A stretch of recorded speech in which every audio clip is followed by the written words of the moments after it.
Assalamualaikum warahmatullahi wabarakatuh. Perkenalkan, nama saya Ayu Antika, mahasiswi semester 6 Universitas Terbuka, program studi pendidikan guru sekolah dasar dengan NIM 8601011694. Pada kesempatan kali ini saya ingin melakukan kegiatan praktikum modul 1 tentang makhluk hidup. Untuk melakukan kegiatan itu kita akan membutuhkan alat-alat seperti alat tulis, tabel praktikum, dan alam sekitar.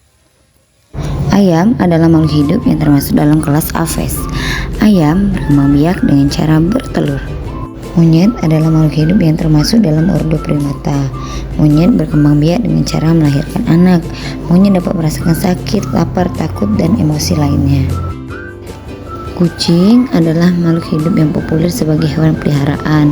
Kucing berkembang biak dengan cara melahirkan anak.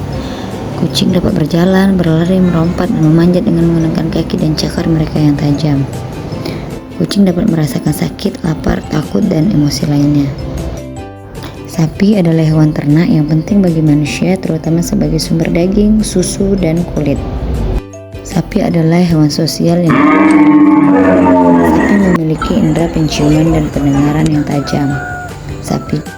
Nyamuk adalah serangga kecil yang terkenal dengan gigitannya yang dapat menyebabkan gatal dan sakit. Nyamuk juga dikenal karena kemampuan mereka dalam menghindari upaya untuk beradaptasi. Pohon pisang merupakan tanaman tropis yang populer karena buahnya yang lezat dan bergizi. Pohon pisang juga memiliki banyak manfaat, diantaranya batang dan daun pisang bila digunakan sebagai bahan kerajinan atau pakan ternak. Mangga merupakan tanaman tropis yang populer karena buahnya yang lezat dan bergizi. Pohon mangga dapat tumbuh tinggi dan berumur panjang.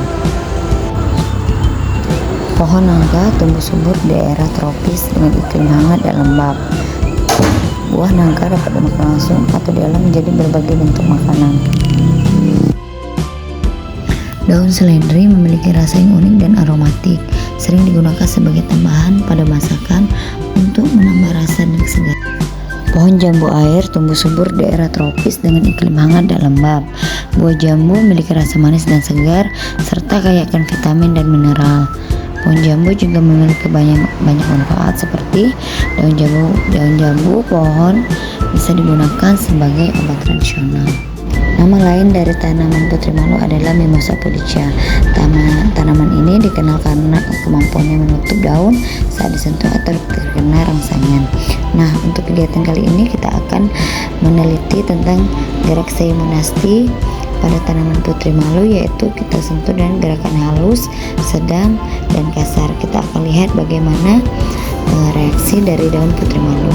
Jika disentuh dengan sentuhan halus, maka daun putri malu mengatup secara perlahan atau lambat. Sedangkan kalau kita sentuh dengan gerakan sedang, terlihat daun putri malu mengatup dengan cepat. Kalau kita sentuh dengan gerakan kasar, maka daun mengatup dengan sangat cepat. Untuk kegiatan praktikum kali ini, alat yang kita butuhkan adalah jam, kemudian ada penggaris, kemudian juga ada buku pengamatan, dan juga ada pena. Dan mari kita lakukan kegiatan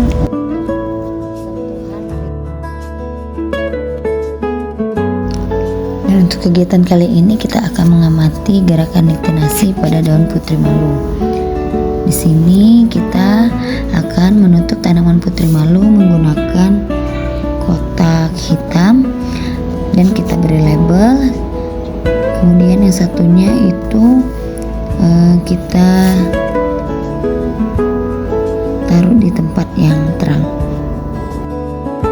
Kita tunggu selama 30 menit dan nanti kita akan lihat apakah tanaman putri malu ini walaupun sudah ditutup dengan penutup yang kedap cahaya, apakah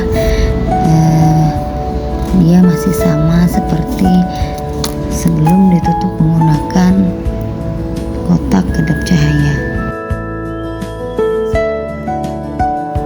Baiklah, setelah 30 menit kita akan membuka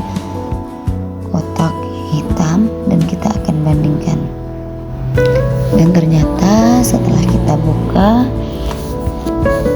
daun putri malu itu tidak terbuka sama seperti awal dibandingkan dengan penutup yang kedap cahaya. Tanaman putri malu tertutup karena tidak mendapatkan intensitas cahaya, sedangkan label A tetap terbuka seperti awal. Selanjutnya kita akan mengamati gerakan geotropisme pada tanaman kacang hijau. Sebelum kita melakukan kegiatan praktikum, kita siapkan alat-alat dan bahannya terlebih dahulu. Yang pertama ada kacang hijau yang sudah direndam kurang lebih selama 1 malam. Untuk kacang yang mengapung itu tidak kita gunakan. Kemudian ada spidol dan pena untuk membuat label. Kemudian ada wadah untuk menanam. Kemudian ada kertas, dan tidak lupa juga media tanam yaitu tanah, dan tentunya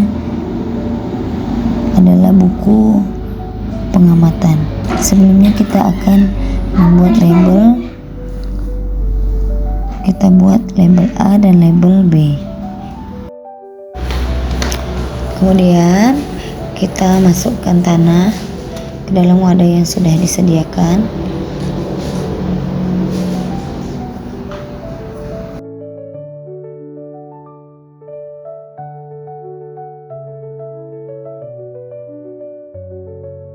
Kemudian tidak lupa kita taruh juga tanah di wadah satunya yang sudah kita sediakan tadi.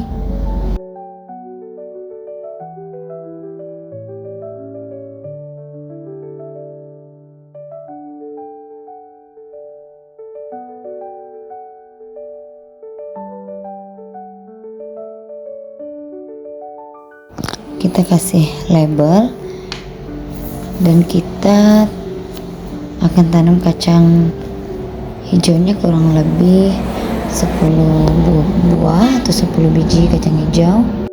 Dan setelah dilakukan beberapa hari pengamatan, yaitu dari hari pertama, kedua sampai hari ke-7, ternyata pada label B itu bagian tanaman yaitu batangnya itu tumbuh menjauhi gravitasi bumi yaitu ke arah atas.